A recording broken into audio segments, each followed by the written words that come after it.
It is not Tuesday, nor is it morning. Welcome to the Thursday evening brew. We won't be drinking coffee tonight. In fact, I did bring something to drink, but it's something a little bit stronger. So we are going to drink some beer tonight. And if you're wondering what it is, it's a hazy IPA by Manhattan Brewing down here in Dallas. Highly recommend it. I am so excited for tonight's show. If you're tuning in, hello, hey Lou, hi Madness Entertainment. I'm a big fan of our guest tonight, and I had a little fangirl moment in the back when he got here, and so I hope we can have a really fun time tonight. I just wanted to remind people real quick. Path of the Pale Rider issues 1 through 8 is currently live for 8 more days. We got 107. Oh, it just went down to 7. There we go. So we got a week left, and that's when things start moving again after that plateau. And I'm really looking forward to this campaign being over. I'm ready to get you guys this issue. You know how it goes. It's always a twist at the end, and you're dying to see what happens. So there's that. So myself, let's see, what else was I going to show? No, that was it. Let me go ahead and bring in our guest of the evening. You guys know him from Forged in Fire. Probably from his trademark quote, "It will kill." Please welcome DOUG MARCIADA. Hello. Good evening, everyone. I can't believe you're not having coffee. I always have my morning coffees too, but for me, anytime is a good coffee time. I know there's definitely some people still drinking coffee in the chat, but I feel like at 8 o'clock my time, if I'm drinking coffee, that I'm not going to bed tonight. So beer it is. So cheers, right? All right. Welcome to the show. Well, thank you for having me here. Thank you. Yes, I have so many questions about everything, but I wanted to make sure that I wanted to talk about our mutual friend first, if we could. And so this is something I wanted to show you guys. So this is a picture of DOUG and our mutual friend, Guru Jeff Davidson. And for those I mean, those that have tuned into the Tuesday Morning Brew know I am a martial artist, but I did not realize that DOUG and Guru Jeff were friends. And I found this on your YouTube. And now I'm just going to play a little clip because the movement is spectacular. But I was astounded when I found this. And I'm not going to play the music just in case, you know. So here it is with Jeff. And this is my very first teacher from 1997, Michigan martial arts. And this is how I move, right? Because that first teacher that you have is always so instrumental in like your basics and your core movement. And so when people watch this, I was like, this is beautiful, but this is me too. But this was fun to watch. I was like, I like how you're rocking the ponytail too back then. Yeah, that was during my War Eagle days. Would you ever go back to that ponytail, DOUG? Nah, I'm too old for that. I'll be look like an old guy trying to look young. I do miss those days though. That was my Chavez Young Guns day. Your what? Chavez from Young Guns. If you ever watch that movie with Lou Diamond. But I am actually doing something similar to those days. During the War Eagle phase, that's when I was teaching tomahawks. Because I was very much into that. But now I'm back. So that was my first run with tomahawk training with military. And then I phased it out because I got into other projects. But then now I'm back again. Everything goes full circle. But that's very interesting that you have there. We're talking about Lineage, right? That's the name of my comic book. But Lineage, the first book that we're doing right now, the title is... Let's see, Brotherhood of the Blade. Brotherhood of the Blade. Because that is my lineage, just like, and what is my lineage? Brotherhood of the Blade was the brotherhood we had. Jeff was part of that. We had a brotherhood going on during those years. So that was a trip down memory lane. How cool to see. Very nice. A lot of great memories. I miss that guy. Miss those guys. It was a whole group. Yeah. And I know it's hard when like everybody goes different directions to still try and keep in touch, but those are some of your, core friendships right there, is the people that you train with and bleed with and, all of that. Your grandpa taught you tomahawk and knife as a boy? Oh. That is so cool. We are Yaqui. How cool. So I do my style Filipino martial art way, not the typical traditional tomahawk. It was very interesting. When I was asked if I was teaching the special forces at the time, and one of the units says, "Hey, we have tomahawks issued to us. We're not taught how to train. Do you know anything about a tomahawk?" So I go, "Well, let's see then." And they gave me one. I go, "Okay." So this one right here, it's like I'm holding a stick, so I would use it like a stick, right? And this top right here, you have the curvature of a karambit, so the curvature to capture and move around that. But then if I hold it this way, I can still hook this way and move around. I can still work it like I do my kali or jab and use different parts. But no, I don't know tomahawk stuff. And the guys were like, "We want one you don't know." And then I ventured in it, and I had a lot of fun. Real wide. Mm-hmm. It's just adapting, improvising, and just overcome. So I called it the Kali way, the tomahawk, the Kali way, simply because I did not want to disrespect, because the tomahawk, the Native American tomahawk, is, unique to Native America. Right. We have our own version in the Philippines, but it is not the same. Ours is our headhunter to act. We don't really have. So I designed mine to bring it smaller. Yeah, actually. The one from Borneo, where it's like that is such a vicious weapon, and it looks so unassuming until like you find out how many heads have been collected with these, right? Oh yeah. Oh, absolutely. I was surprised. It was until I did tested it in Forge and Fire that I was blown away. That's why I said, I need to have that weapon, and it's big. It's a big axe, right? And then I said, well, what if I make a tomahawk version?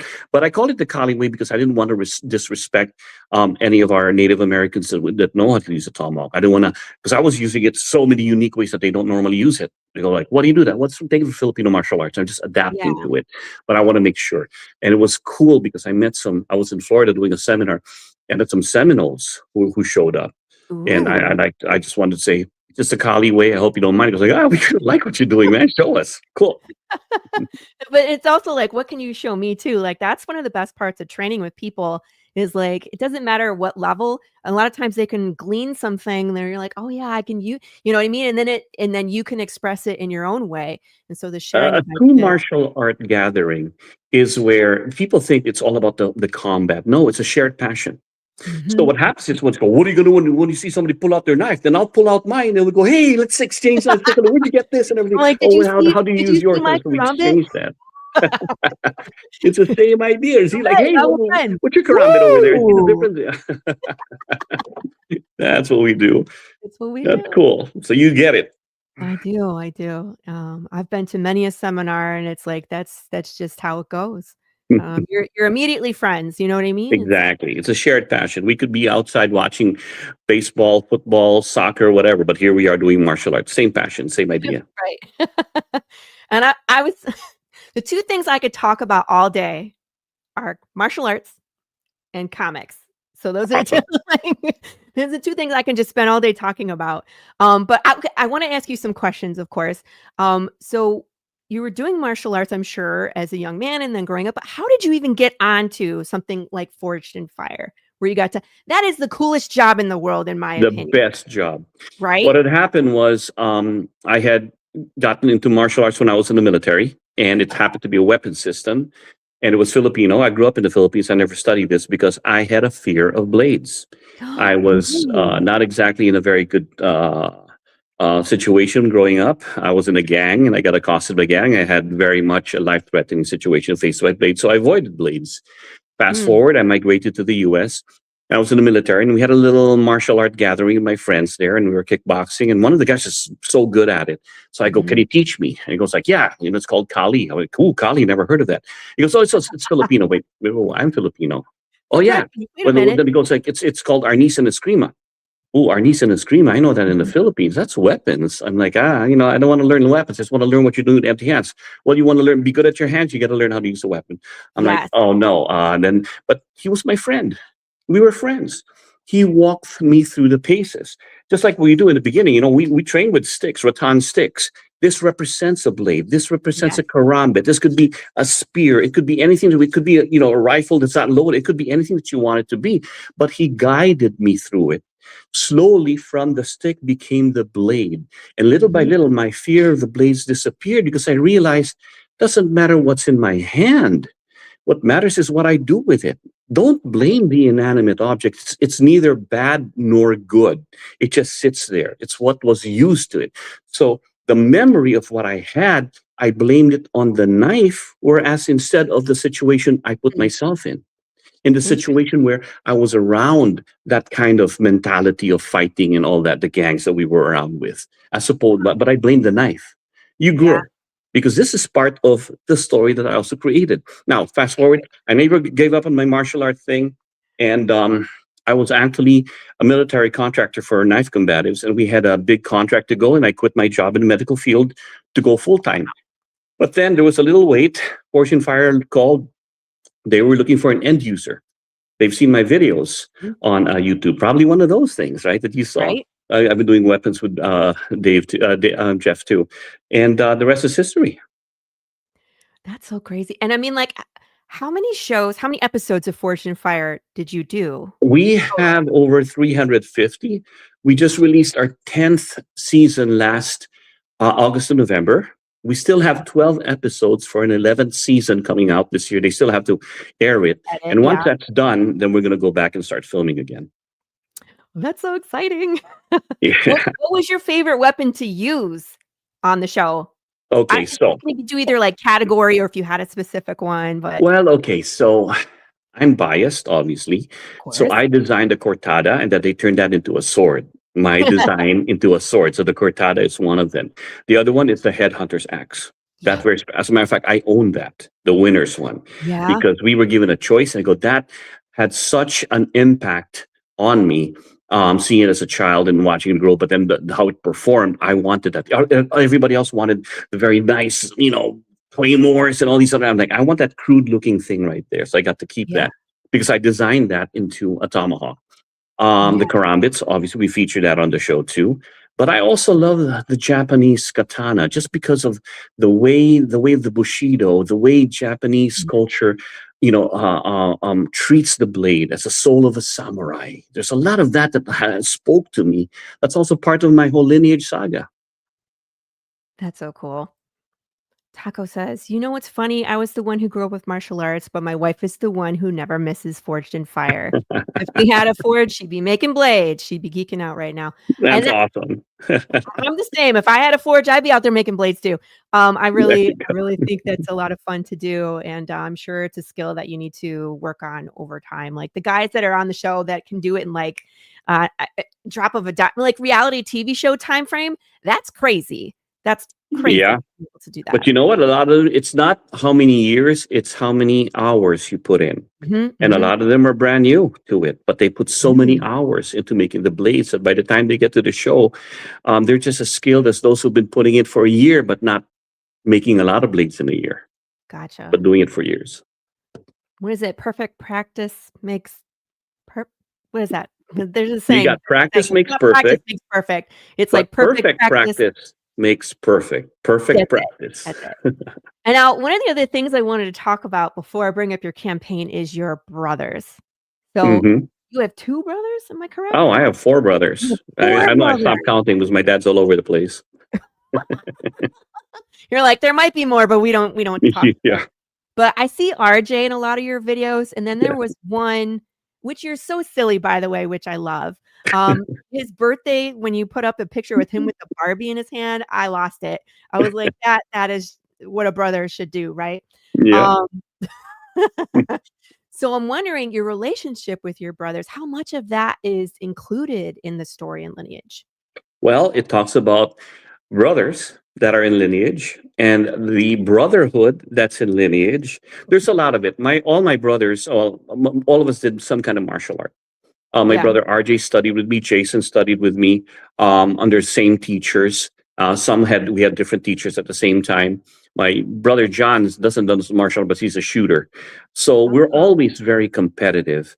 A lot of that feeling of brotherhood. All my life, I've always been in some kind of brotherhood, whether it was a gang in the Philippines, whether it was in my soccer team, my basketball team, my Marcaida, we say, hanging out, or my brotherhood of the blade in my martial arts. I've always been that because it was a military. I even had to do that. So that brotherhood has always been something that I've wanted. I've always had to be around people to bear witness with each other's lives. I want to witness your life and you witness mine. I want to share the good things, the bad things, because then I know it's real. I don't enjoy it by myself. So I'm always into this sharing thing. um, that's super cool. So here, I dropped a link into the chat, of course. So here it is, you guys, and I'm gonna turn the banner on with the link, so you guys can head over to the campaign. I already backed this before. Thank you. Now, do you know how I special that is? Yes. I mean, I was looking at the Collie sticks too. I was like, oh man, I don't like as much as I was like, that's gonna be an arm and a leg in shipping, but I was looking at them for sure. No, so I don't ask for something for nothing. Here's why I told you there's a brotherhood, right? And a Yeah. sisterhood. Yes. That's the same thing with my comic book here, Lineage. Lineage. It's about the brothers who are looking at their lineage, because it's about brothers who were part of a cult. Their father was making them train of the cult, and then a demon comes out of nowhere and slays the father. Boy wakes up. Now he's a man, and he migrated to the US. Miguel is the older brother. He has nightmares about that all the time. But he did inherit the blade that his father had, right? That's what he inherited. The younger brother, named Virgil, he never got the blade, doesn't remember his past. So he's always trying to find out about his past, because they became estranged because of that. One doesn't want to remember, one needs to remember. The older one becomes a private detective. This now is just a trinket. He just plays with it, right? The blade that he inherited, he doesn't want to be reminded of what it was used for, so he cuts it for boxes or anything. It's just something to play around with. The other one needs to find the same kind of blade. So he gets into TikTok. He's a paranormal person that looks at all these things, sharing as if, he's looking for these things, but he's looking for clues to find out about the cult. Well, be careful what you wish for, because all of a sudden, while his older brother starts to look at the feed, he sees the emblem of the cult from his past. He freaks out. So he rushes all the way to his brother's place. They reconnect. And he's like, what are you doing? Why are you doing it? Why are you doing it? And they're arguing about the past. Well, sure enough, the very demon was awakened. And the demon awakes, and he manifests himself in their apartment. So now they're shocked. The older brother's like, that's the guy from my dreams. Younger brother says, what are you doing here? Intruder alert! He's a goofball. But as soon as the demon makes a move to hurt his younger brother, the older brother comes alive. Then he sees the blade no longer as something to open boxes, but an actual weapon to defend. And out of instinct, he moves and does the martial art move that he learned as a child. The demon gets cut. When the demon gets cut, he realizes, whoa, all of a sudden, this demon is not a demon. It's just a man. It bleeds. He's wearing a mask. So then he looks at his brother and goes, do you remember how our father taught us all the martial art moves together? And the younger goes, you mean this? And then they become brothers again in the beginning, and they use what they were learned, and they kill the demon. But when they kill the demon, they realize it's just a man wearing a mask. That's the beginning of the story. It's like a whodunit in a thriller, because now they know we have to go back. There are a lot of things that need to be answered. What is this all about? Here's the interesting thing, though. You know all this story? It is told by a blade. So it's from the blade's point of view? The blade is the one telling the story. You see, if I can read this, this is the first page right here, right? And can you put that up? There you go. So it's still life, right? Yes. So if I may show that, that's still life right here. You see the blade, a gray blade. This one's red. You see the skull, which is the mask. You see blood draining out of it, black blood. You see two old figures there. This is an urn from our old history. And this right here is also a human skull, but there is a flickering candle. Let me read it to you what it says. Anytime you look at this comic book and it's in red and black, that's the blade talking. So it says, interesting. If only you could see through the edge of my existence. In the hands of a child, I danced through terror, yet felt the weight of shadows where hearts stood still. In the quiet moments, I longed to be heard, sharp as a blade, but a keeper of tales untold. In the hands of the brave, truth in the shadows dwell, comes a tale where every blade has a story to tell. So the blade in the beginning right here is dying. Just as you see the flame over here is about to lose its flicker, the blade wants to tell the story before it dies. And then it brings you to the story of the beginning, where he talks about the children that trained with him or used him to train. So as you see that, you start to see that the blade is telling its story. The blade is a witness to what's going on. And there's a lineage to this. You see, the blade's dying, but this is called the Marcaida, the marked one. You see that? That's a mark right there. And if you look at the beauty of the artist that we have, this is actually, I was looking at it the wrong way. I thought it was like crocodile scales. No, you're looking at it the wrong way. Look at it this way. Fine. So if you see the little dots there, there you go. You see those little dots? Those are heads. So it's a stickman. Oh, it's family of stickmen holding hands. Yeah. He goes, no, that's a real tattoo. It's called family. Oh, that's what they're holding. It's called passing on. They're holding hands to pass on their energy, their love, their stories, their soul. So in Lineage, the first book is about brotherhood of the blade waking up to be, I'm a karambit. But he tells a story. At the end of book 1, which is 4 issues, the blade will be dying and its soul will be reincarnated in another blade, in another era, in another time to tell another story. Hence, Lineage. So there's so many uses of the word lineage here. But here's why I want to tell you why it's important to be part of this Kickstarter. Yes. I wrote this story with this in mind. It's for my great, great, great, great grandkids that I will never, ever meet. That one day they'll see, that man, DOUG MARCIADA, that's my great, great, great grandfather. Now, if you're part of this, the first issue, everyone who backed it up will always be here. They will forever be here. So now you have a comic book with your name to pass on to someone you love when you die. Now, cool? My comic series always has my knife designs. This is the Marcaida, a karambit, a real one that works. This is my tomahawk, the Kalihawk. He's making an appearance and will be used in issue 2 as part of the fight. Wait. He will be made available to everyone. He will also have a training version because, of course, with the real blades, but that's what you get. Right. This is my battle bolt. My battle bolt with that one, and it hooks onto a stick, right? So you can extend it. That one? Which one? Oh, that's a different one. That's he's not here today. This is the battle bolt. The battle spear's somewhere today. This is the battle bolt. It's a Tanto machete, and with the serrations in the back. He will also be making an appearance in issue 2, and he's going to be one of our tiers where we're going to actually use this as a canvas and put some comic art right on this. Man. So not only do you have functional art, but you have art also. That's comic series. But wait, there's more. You have the Lineage stick, right? That we will sign. It says Lineage there, and you have the artwork in here. So what does this all mean?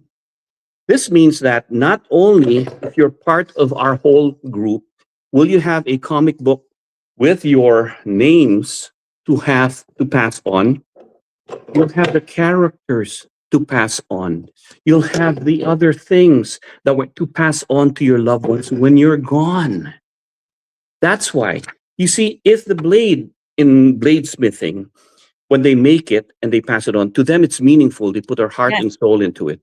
Now, all of a sudden, this comic book, because it has your name in it, because you are part of this community that made it happen, has a soul in it. Not only that, it's got other stuff in there. I want it to be meaningful for you. Let me pose this idea to you, right?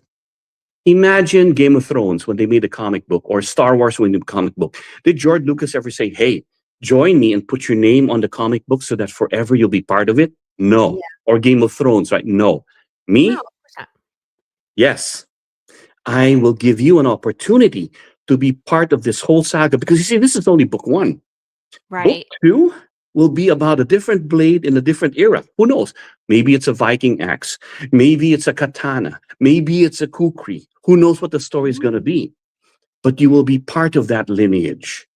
That's why it's meaningful. That's why people are crowdfunding. No. It's that we are handling. I am allowing you. I want you to be part of my lineage. I want you to have your own lineage to pass this stuff off, because it's never been done that way.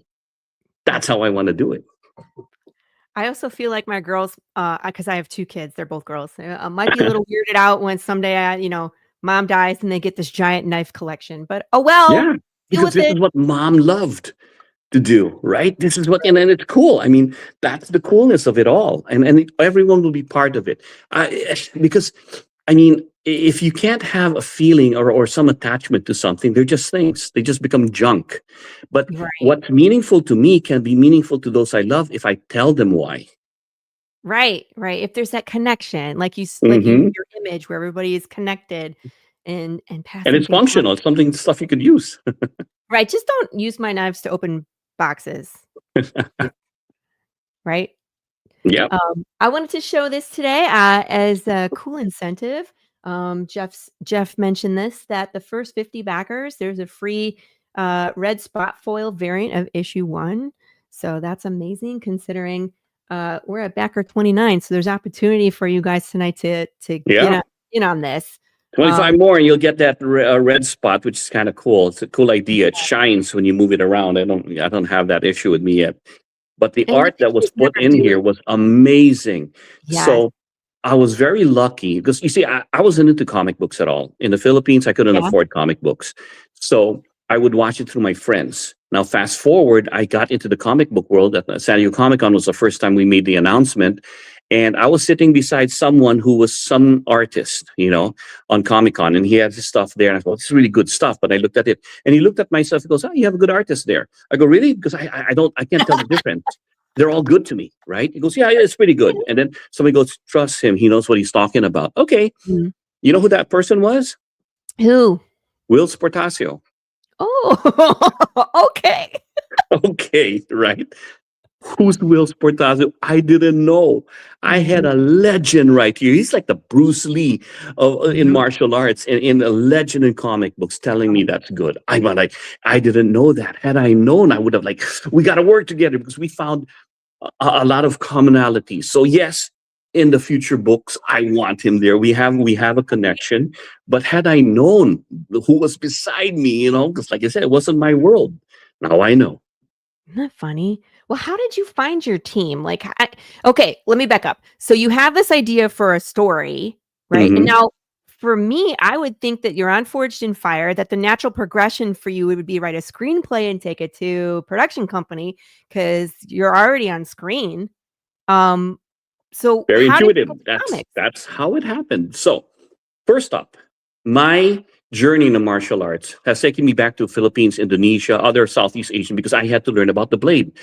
Every art and system that I studied had some kind of teacher that was always my grandmasters were all Right. into spiritual things. Mhm. They wore amulets. I go, amulets, you got a blade. That's going to stop it. They had prayers. They had these oils. I'm sure you know that, the black magic and the black arts, right? They Oh, have yes. that. They have that in those countries. I'm just a Right. Westerner. I just want to use something that I can see. That's what I was looking at. I didn't understand that, but it's there. Now, all those stories, we had fireside stories, all these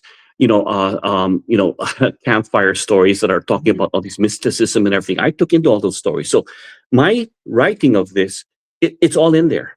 It's about mhm. the cultish behavior. When you train, my training would be like 6 hours, and I don't know if you trained with Jeff, but we were training in the campfires. We Mhm. had we were in the mountains, 6 hours of training at midnight and hitting the tires Yeah. 1,000 times. It's cultish behavior. It is. It We used to is do the a overnight training cultish behavior. session. Yeah, and it And was like that is you why, train until you're exhausted, and yeah, that's when you it know. really seeps into you. And Yes. one of the things that I also noticed when I was in San Diego Comic Con was the cult of cosplay. It is a cult. I've seen people change the minute they put the costume on. Yes. They are normal. Well, not I say normal. They are different people when without it. The minute they put the mask on and everything, they become. There's a power in there. I saw some Oh, people out there like, oh my gosh, it's 80 degrees and you're wearing a leather suit. They have the power and no. the stamina, but they take it off and you make them pick up something. I'm too tired. So there's something there. I brought that into my story. Originally, we didn't have these masks and everything, but when the artist was so intuitive to put that in there, the story started evolving. Now I'm going, not only is my story about the cult, the Brotherhood of the Blade, a story of lineage and all this, now let's bring in the idea of cultish behavior and the cult of cosplay. What does wearing a mask? Because this skin is a mask. You don't see the inside of me. Right. But not only that, like that's how like superheroes, like the cult of the mask, right? Where Yeah, they can be themselves once they put on this. exactly. Right. Well, for some, they're Some they trying to right. hide. For They hide some, you know, right. but the whole thing is, I do not want you to see the real me. At the same time, what you see is not what you get. How do you know there was a soul in here? It was just a Yeah. knife to me. There's so many metaphors. That's martial Right. arts, though. That is martial arts. Stop it. No, we're not unleashing Karen on Doug. We're not. So no. I like him too much. We're not doing that. So when you wrote the story, did you write it as like a screenplay? Did you write it as like a comic? Yeah, Did okay. you just have notes and take it to So a back team? to this was always something that I always talked about with my students. Was Jeff part of that? I think Jeff might have known some of the stories. We'd have storytelling, and I say one day we're going to create a Kali movie, or we're going to have a Kali story, and this was always so. In 15 years of constantly retelling, we shaped it to where it was that when I was in Fortune Fire, you know, I saw the bladesmith saying, you know, I'm going to turn this ore and let the ore tell me what it wants to be. That stuck with me. Except I'm like, ooh, imagine we make something, we mold it, we send it away. Imagine the blade came back to me and said, do you know what I've been used for? Oh my gosh, you created me to kill, you created me to cut and everything else. And then when you gave it away, that kid right there used me to dig its toenails. Can you believe that, Dad? I'm like, I'm sorry, buddy. I don't know what's going to happen right now. You don't know what it's going to be used for, right? So there's a story there. So the story's been polished so much that my producer in Fortune Fire, we are actually going to turn this into a TV series with history. We're going to promote it to them because it's connected to Fortune Fire. Yes. But COVID hit. He left the industry. So I was left with all this. I couldn't get out. So I'm like, you know what? Let me put it in print. Let's go back to the old ways. Everything was oral history. Then we started writing in the caves to put the picture up there that we can pass it on. Now I said, you know, I don't need to be doing that. I can make it into a comic book, put it over there. Maybe someday somebody will pick it up and turn it to what it's supposed to be. Right. But that's how it happened. Amazing. Okay, so when it comes to writing comics and martial arts, because I love to write these big, elaborate fight scenes into my story as well. And my artist took one look at it and was like, Laura, you need to pick 6 moves and that's all you get. You know what I mean? Because I'm like, he's going to do this. He's going to punch him. He's going to backhand, speed punch, and block. And my artist, first of all, didn't understand the terminology that I was using. Right. So he's like, I have no idea what a backhand speed punch is, you know? And then it was like, this is too much. You can't have 12 pages of fight.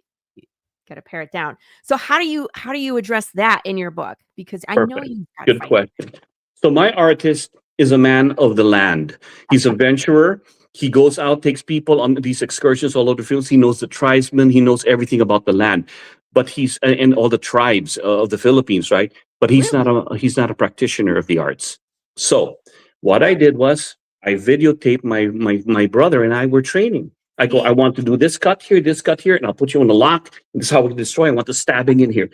Every move we did, I didn't want to see a Superman punch, a Hulk smash, or Spider-Man pose. I didn't want to see any of that. I go, I want Filipino martial arts in this.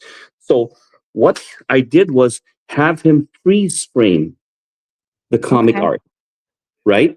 So when you see the motions there, and you know, like, so as long as you see the tracing of the proper use of holding of the blade, that's what I wanted, because we're so limited.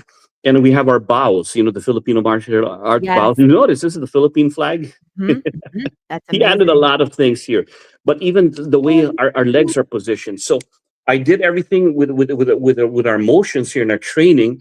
I recorded it, I sent it to him, and we would freeze frame. For example, there's so much limitations. If I were only able to do this, the scissoring, right? My hand would be this way, but as long as I saw the tracing and all that, I recognize. If you're a practitioner, you will recognize the moves. And that's what I wanted. I wanted to be very true to the comic book, to the motions of what we do in our martial arts. So that's how we got around that. That's cool. I've always been tempted to do that, and I did that for our issue 2. There was a saloon brawl, and I had a friend that helped me video it, and so we sent that to the artist. But I feel I think it helps. It helps. There's a lot of You know, one of the things I learned about when I was going to create my first storylines, and because I do a lot of speaking engagements, I do a lot of inspiring talks and everything else. Speak from experience, and you never go wrong. So do what you do from experience, and let somebody pick up. And you can't be there's no mistake to be done because you're not making it up. You're speaking from experience. That's cool. Now, did your artist have to like slow down the film in order to get the moves? Because I feel like I think he watches it over and over. He's a very intuitive guy. He said he watched it over and over and over and over just to get the feel of it, because he could see things beyond normal perception. My gosh, this guy, that's still life, you know. So here's what he didn't tell us any of this. I had to dig it out of him. For example, the brothers training here, right? If you go to this page, let's see if I can catch it where he was doing it. Okay, here. The brothers are training, right? Yes. But he showed, where's that one? Okay, right here, that little thing right there. Younger brother, older brother. Yeah. Did you notice he's got a Band-Aid? And his brother, no marks on him. But then that's his father. So he goes, yeah, did you notice that the older brother has a Band-Aid? That means, and he gets angry all the time. That means he's not the good one. The small guy, his brother, has never a mark on him. So when he moves around, he's just so good at it. He doesn't have to, even when he tries to cut with a knife, he cuts him, but it's just the shirt. You see, he's so good. He's finesse. But then his brother gets angry. He's got the temper. He's got like a dark side to him. He's always the one with the Band-Aid. So he works hard. I'm like, are you kidding me? He put that in there. He goes, Doug, there is nothing in this comic book that is by accident. It's very well thought out. From the wearing of the mask, and it's a carabao, which is the water buffalo in the Philippines. It is a symbol of power. It is a symbol, but it is a very gentle, powerful animal. But when it's dark, you can see the horns. I mean, there are so many little Easter eggs in this that I over and over, I watch it over, and I'm learning a lot of things too, because one of the things about lineage is you have to look back in your past. What's a life lesson here? Okay, here are the life lessons from this. Face your fear. When you, excuse me, I had to face my fear of blades. And because of that, look at where it got me. Forge and fire, teaching the military and all this, as a designer of knives. Now, when you face your fear, in order to do that, you see false expectations appearing real. Fear. When you look back in your past, remember, these boys remembered it when they were young. Now they're older men. If you go back to the past, I go, oh, what I used to think was this is no longer that. I even went back to the Philippines, to my old home, and I saw this road where I grew up as a kid and played with it. It was ginormous. When I got there, I was like, this is a very small road, because I was a child then. There's also a way that brothers will connect again when they're going to their past. There's unity in adversity when you're looking at that. And a lot of times when we're talking about monsters, it's not the existence of monsters in front of us. Sometimes the monsters are the ones we create in our own minds. I was going to say it's up here. So there's a lot of stuff in here that are life lessons that I put in here based on what it is. Things don't seem what they are. But then again, should we go back to find out? Because the truth can hurt. That's what they're about to find out, right? Some things should have been left alone. But for some people, in order to grow, they need to understand what's haunting them. Yeah, and sometimes you unearth new skeletons in the closet, which but if you are going down there with your hand held by someone you trust and care, just like my friend who taught me the Filipino martial arts. So you're afraid of blades? Good. We'll start with a stick. Then we'll transfer into a trainer. And then before you look, it's just a blade. Look, it's not even sharp. Okay, now we'll get the sharp one. But you're already trained to know where it is, so you don't get cut. Or if you get cut, you're not going to die, right? Remember, it's not the object that's evil. It's the persons who were using it that made it evil. So when you have someone to go with, like he has his brother to go back to his past with, somebody there to guide you with, misery loves company, you can face it. And then when you go there, oh, you got a lot of skeletons in your closet. Yeah, they're all dead. They're just bones. How can that hurt me? As a matter of fact, one of these could be a weapon. Look, I can hook a blade up to the end of it. Now it's a spear. Exactly. That's awesome. Oh man. All right, guys. I wanna show off the campaign a bit. Okay, so what's really great about this campaign that I noticed is not only can you get the individual issues, or you can just jump right into the trade paperback that has 1 through 4 as well. And that's where I went, because I wasn't aware of the last campaign. So now I'm like, I'll just get the whole thing. But well, really thank you. I'll guarantee you this. So Patricio, who owns Kids Heroes, this is what I do in my seminars. Okay, you come to my seminar. It got to the point to where I'm like this. Look, you come to my seminar. What if I don't know? Here's it. If you can do what I showed you, better than what I showed you.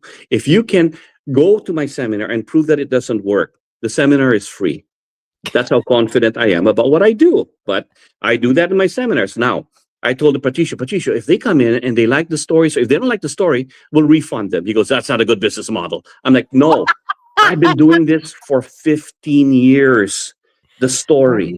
I've passed it around, and everyone I told about it loved it. Here's one. I just came to Athens Con, Greece, right? I don't speak Greek. Yeah. People were coming up to my table from Fortune Fire and they go, oh, nice art. I go, no, it's a comic book. It's a comic book they're looking at, because it was in English. I had an interpreter. I told them the story. Next thing you know, they love it. I mean, how can you not enjoy a way of a blade telling you the story from a point of view? Who knows where the blade will be later on? Who knows what a blade witnesses? So it can be a human story. Later on, when the blade is a katana, that's a different experience. I'm in front of samurais.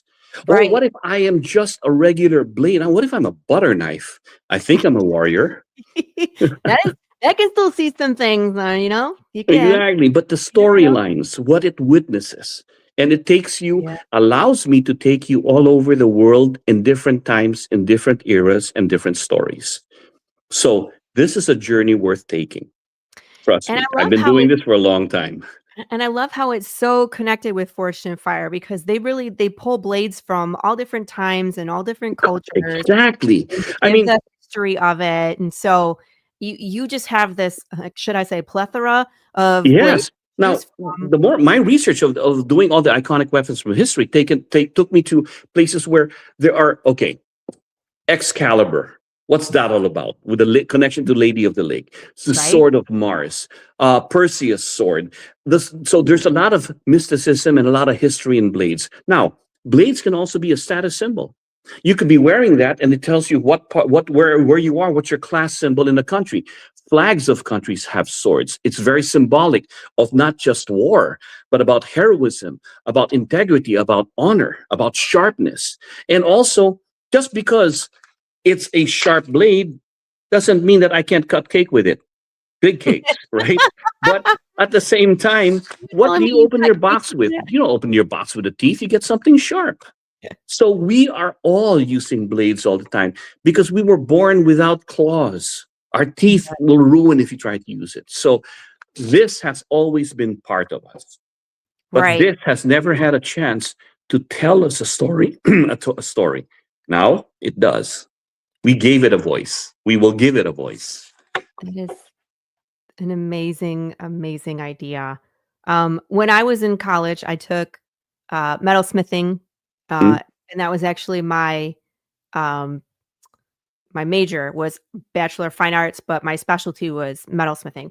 And at some point, someone asked me why that medium, and it was something similar to that. Like, we use metal for everything. It's like, not only do we make knives out of it, but we make a roof out of it, and the wires in your computer, and you know what I mean. It's just like metal is everywhere, and so I really feel that with blades, and especially knowing bladesmiths and the amount of time that it takes and the soul that they put in it is just really an incredible thing. There's metal in us too, right? We're testing our metal. But one of the things that we were taught, I was Sistema. So that's another Russian martial art. When we're training, he goes, don't train with wooden trainers, rubber trainers, or he goes, you have to go with steel. Why? Poke yourself in the back with a trainer, you don't feel anything. Poke yourself with steel and the body reacts. Why? It's in our DNA. Years and years of being stabbed and everything and getting metal shot and everything else, the body knows how to react to that. I go, interesting. It's a great way to break some knuckles, though. Mhm. I was still a trainer. Nobody likes to train with me when I bring that out. Yeah, I'm When not you gonna laugh. say that Doug isn't was the influence for the slice and dice, but he is one of many. So I have this weird stretch goal on my campaigns that I run, and it's called Slice and Dice. And I will let the backers choose a weapon and name a fruit or vegetable. And then on the regular show, Tuesday Morning Brew, I will take like a watermelon that they named Dave, and they voted on like a sledgehammer. They voted on like I have some Filipino short swords, and I just murder watermelons for fun. So I was like, it's kind of like Fortune and Fire, where Doug gets to like, Yes. what's the name of your ballistic dummy? George. George, thank you. And I was except mine changes name every time. So No, I I was like, stuck with George. When he is in jelly form, it's Jelly George. When he rots and then we take the skin off, he becomes George Bones. When he's in foam, I call him Savage George. That's hilarious. How do they put the blood in him? Is it like blood pockets? Yeah, well, they start off with the skeleton, and they start putting the organs in, and they start putting blood packs in there. Oh my gosh. That's the best part, is when you slice and dice George, and in slow-mo they show like the cuts. Oh yeah. And like the thrust, and then it's not only just thrust, but you also slice on your way out, and then the blood everywhere. It's like it works. So very cool. So I went shopping. You got a ton of tiers on here, and I love that the campaign is very simple. It's more about the book. Mine are like way over the top, and I throw everything in the kitchen sink on there. But when it's about the books, it's just that's all you need. So I'm really enjoying this. I went for the early bird trade paperback edition. So I hopped on that for sure. But well, I would love to come back, and we'll have a story comic book reading, because I would love to point out for everyone who has the comic book all the Easter eggs that our artist Felix has left in there. All the little things that when you see, it's like, oh my gosh, that's amazing. I had when we were done with this, I actually sat down with him. I told him, okay, read. We're going to go through every page here, and you're going to tell me exactly what you did, or what were you thinking when you wrote it in. Okay, so the beginning we have this, and that's where I found out all these little pieces, and then it didn't occur to me it's still life. He goes like, first, still life was just regular, like oranges and play fruits and everything. Yeah. No, still alive. So it's still alive, and then and he goes all the metaphors, so that when it dies, it goes back to the past and tells the beginning. So it's almost like a movie. It was written like a movie. When you go to a movie and you have a person about to die, but wait, let me go back to the past, and they go 3 years before, or what happened 6 months before, and where it's going to go. So that was beautiful, and just the little things like here, you'll see, the soul comes alive because it's now doing its purpose. We're going to have pendants. Why not be proud of the things that you have, right? So here's the pendant. It's red when it's alive. It's black when it's dormant. Interesting. So it's your keychain if you want to do it for that, right? I think it could definitely work as a keychain too. Oh yeah, I like it as a pendant. I wanted to go look at the add-ons too, you guys, because there's collie sticks in there. We're adding more as we're going with the campaign. Like I said, we're going to offer this the real version, but we're going to put some laser comic art on it.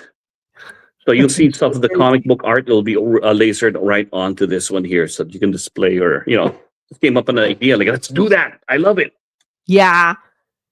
Like, man, I don't have weapons on my campaign. I'm always worried that Kickstarter is going to take my campaign down. Actually, they have Kickstarters for knives. Do they? Yeah. One of my friend Carissa Grant, she had like tiny little. She has a Anubis character, and he has little weapons, and they told her she couldn't put them on. They did it for Jason Knight when he was creating a knife that he was putting in, and he got it funded. One of his designs by Kickstarter. What the heck? Well, guess what, guys? We're going to look at putting knives on the campaign. All right. So I wanted to show, like, okay, so we have available rewards. Of course, there's the shout out. For $15, you can get your name immortalized on the comic. Immortalized, so you can pass it on. And we're going to have our own community. We're going to be talking about because eventually, remember, this is the first book. As this book gets popular, and it will because of the storyline, I want to invite everyone who is part of this to say, okay, we're in book 3. What do you think we should tell the story to be? What country shall we visit? What era? What weapon are we going to allowed to tell? And what story will that weapon tell? Because it's not always about, the stories could be so different. I mean, it could be just a witness to a love triangle. It could be a witness that was used as, so many things, human stories, as witnessed by the blade. People think the minute it's a blade, it's always been, how many blades out there? It's never, ever, ever, ever, ever, ever been used in combat. Yeah. They just collect dust. Yeah. So what does that blade have to tell about its life? What does it sat there and it's on the wall, it's watching everybody? What can it tell us? See what I mean? Yeah, it depends. It depends on where it is. Is it inside of a case collecting dust, or is it on the wall of a martial arts school, or was it, when was it made and how was it passed down and to who? You ever see the movie The Red Violin? This is what it makes me think of. Yes. Yeah. Because that movie was basically told from the point of view of this violin and all these different lives that it touched and there. So yes. Yeah. But it was the same violin all the way through. Yeah. Yeah. Yes, it was. This one, it's the difference here is stained with the blood of his dead wife, like his wife. Yes, I remember. Yeah, that was a good movie. Actually, I now that I think about it. Yeah, this one, the soul bounces from blade to blade. And that's crazy. It's all that's actually kind of scary. Well, if you think about the cultures that have reincarnation, your soul bounces from human to human in different eras and different times. No different than a blade. Maybe one day the blade will bounce off to a human form. Who knows? Ooh. We've had characters named Blade. I don't know. So, okay. So the timeline on the campaign and the book release. Let me go back because it looks like so we have line art working on issue number 2. So your art team is working on, I'm assuming, issue 3. We're hoping it'll be released by WonderCon in LA. End of March. There you go. So it says issue 2, April 2026. Issue 3, July 2026. Issue 4, October 2026, and then of course trade paperback December.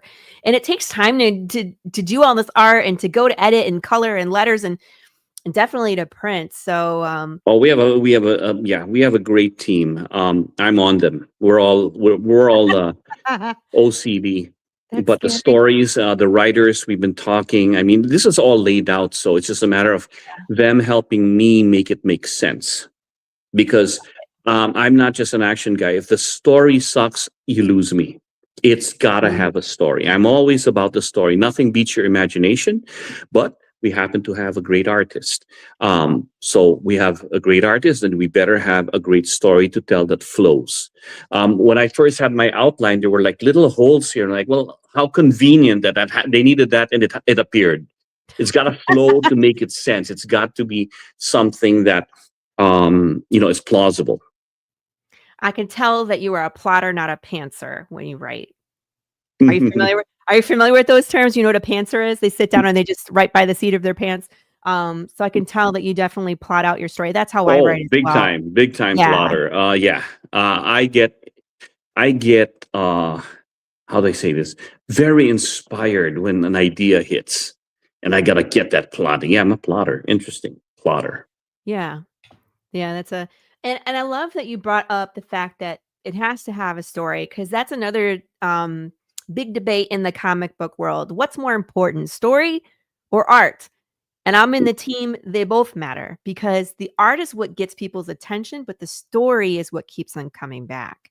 And so you have that. Well, I'm really looking forward to reading this. And like, I want to see. Yes, and I want to see I want to see what Yeah. your thoughts are on this as a martial artist, as a comic book enthusiast, and definitely want to find out what your readers think about it too. Be And if part of you, it. That's the whole thing, right? It's one thing to say, yeah, I saw that.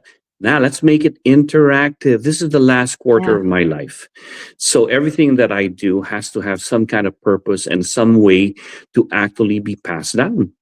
That's why I'm doing my seminars now. I'm doing a seminar to teach this and to teach the karambit. It's called Karambit Unleashed. So my seminar, it's already been going on, but I'm calling this Karambit on a Stick.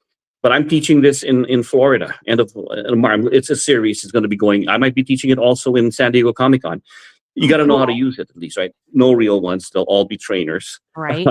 But I was like, come to a seminar. Yes, exactly. But the idea there is that might as well know how to use the characters that you have, so that when you're reading and you're playing with your trainer, you understand emotions. In the last quarter of my life, I want to leave everything behind that made me shine. I can't hold on to it. I've had my time in the sun. I was on Fortune Fire. I was in the military. I was in the medical field. I am a designer. I'm releasing 10 different designs this year of my life. I am so blessed. So how do I give back? Leave it all behind. Everything that made me shine, let somebody else pick up. Lineage is a start of a saga. That's why I'm saying be part of it. You know why? This is supposed to be something that's handed down to my great-grandson. Well, guess what? I might be out only for 2 issues. Who's going to pick up the realm when I'm gone? Right. Who among our community here is involved in lineage that wants to pick up the mantle when I'm gone? Who wants to pick up another version of it? Because it's got to continue. It's got to be a lineage. Jump in. Exactly. This is not for me. This is for us. It's for everybody. I'm telling you, the word lineage is such a powerful thing in my mind's eye and what it means. Lineage of passing down your passion, lineage of passing down your creativity, lineage of being handed down something that you didn't want, but now I got to pass. It's my job now to pass it on. Sure. Right. Pick it up. That's what it's about. I'm inspired. I know. I'm out of questions at this point. I just want to talk martial arts. Oh my goodness, you guys. If you have not been over to this campaign, 100% go get over here. Go take a look. Remember that first 50 backers have a chance to get this red spot foil variant of issue number 1, which is super cool. So, and this is issues 1 through 4. I know it says 2 through 4, but you can get issue number 1 on this campaign. You can get individual issues. You can get a trade paperback on this issue. It's any which way you want to go, and then go play in the add-ons. There's a ton of cool stuff. If you're, you like knives like I do, you probably should go. I wish I brought my trainers here too that we're creating for this. Of course. I know, always what you don't, because I was like, how much? I don't know if Jeff told him, about me at all. So I was just like, he's not going to comment. It's fine. And I have always been so tempted to do a duet on your TikToks where you're doing poly tutorials, and then you start slow and you go fast. And I was like, I can do all of these. I'm like, but it's so you have your karambit there, right? Yeah, this is a karambit. Do you know how to flail with that? Yeah, of course. Right, the flail, right? So you flail. And then the return is always away, so that. But you should also have the idea that at any point you can remove your finger, right? Because this is the outward claw, but when you want to bring it in, you turn it back, and then you can. I love how the scraping that happens, along the exposed limb. So if someone is smart enough to leave their limb exposed, because the beauty of the karambit is you can open your hands; it doesn't fall away. Right. But when you're also, but you should also be able to. So inward. Watch this. It leads with a point with edge out, but it's really edge in. You see how quick that is? Go ahead, try that. How did you? Because you take your thumb out, or take your finger out. Yeah. You see, so at all points, that's why you don't do this. Right. The blade controls you, so you pinch. Your grip should be like a pinch. Thumb and index finger, you pinch. Okay. When you pinch this, your index finger will never go deep. Got it. When you're deep, you're not using it right. So when you're pinch, you have that. At any point, I can take the finger out. So once I take the finger, I can roll it. Now it's like a true claw of nature. Right. That I can push the thumb and I'm back to this. That's right. With a pinch grip, you can also flail, but you can also make it overhand. How'd you get to there? Because I'm magic. Put your, because you're magic. Because of the pinch grip. Okay, so here. When you're pinch gripping, if you also want to knuckle dust, there's space enough to where you don't hurt yourself. Right. Okay. So with the. Yeah. Right. Okay. So because once again, you can take it out. See, now it's here. See how my thumb, it's between the, it's always the index finger and the thumb. Now, if I want to turn it over into like, if I flail into this, I can see how the thumb rolls. Which are you using in the hole? And it's now, this is, but I can also rip it back this way. There's your lesson, folks. I know. I'm like, all right, okay, all right, I got it. It's a fidget toy for me. I'm a balisong player. But when I got into the karambit, I just love fidgeting. I've got a fidget issue, so I play around with it all the time. People laugh at me because, like, right now I'm promoting my own campaign. I've been on everybody else's podcast, and I sit there with my karambit and I fiddle. Yes, it feels good. People, I cannot meditate, but I can do dynamic meditation. If I'm moving, my mind slows down. If I'm moving with my weapon, anything, if I'm talking to you and I can talk to you, I can do right hand and I can do my left hand and as I'm training. But right now I'm totally focused, right? But if you stop me, I'm going to explode. So I have to do it. I love moving. I love doing the same thing because it's a fidget thing. So I'm constantly, being comfortable. Also, anything like this could be somebody's arm. I could snap the arm here. I can wrap up the figure 4 here. I could snap it this way. I can do elbow rock in here. I could thrust in here. I could take this and snap the elbow here. So there's a lot of place that I can do with it. We would call figure, So, and that's what we do. Washing the body with the blade. And, yes. A lot of wrapping, see a lot of stabbing, cutting, hitting, boxing with it this way. So whether I had the weapon or not, my hand would still be constantly moving. It's resistance. If I want to roll, I want to feel something to hit. If I'm snapping, I want to scrape somebody, just like that as I'm doing that. So constant manipulation. And then you get very relaxed because it's something that we use all the time. Right. And that's what I love about weapons specifically is like you get so comfortable with the blade, but you put the blade down and it's really the same movement. You don't have to really change hardly anything. It's the same. It's the same. So if I did this, targets, and I did this, right? If I did this, I did the same thing here. Right. If I did this, except there's a stick in my hand, right? If I do an uppercut this way. I slash you this way, uppercut here. If I strike with my elbow, here's my stick. You see, in Filipino martial arts, our empty hands come from the weapon training. We don't change it. Right. We have dirty boxing, but we follow the movement because it's harder to wield a stick. It's heavier. It's hard to wield a sword. It's got edges. I might cut myself. So once I can be fast with that, I'm 10 times faster with my hands. Yes. But like my teacher said, why punch when you can stab? Well, and for me, don't hurt your hand.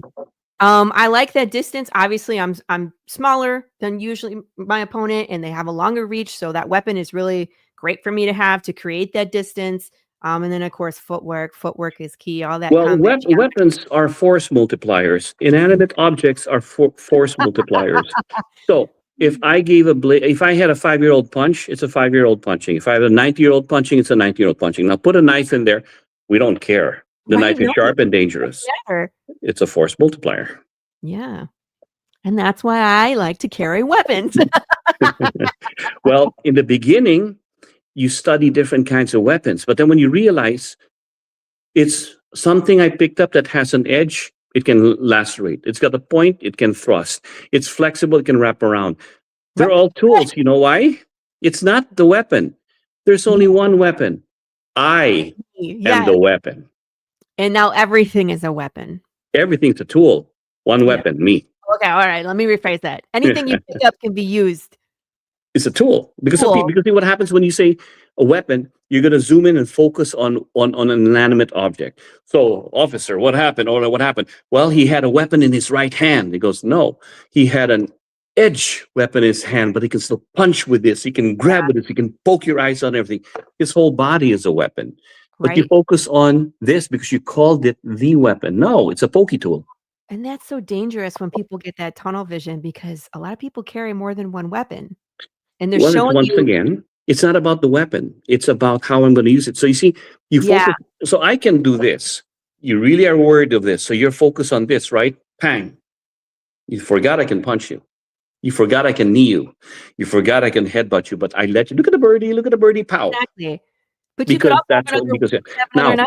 If I am the weapon, you're like, everything about you can hurt me. So yeah, this is true.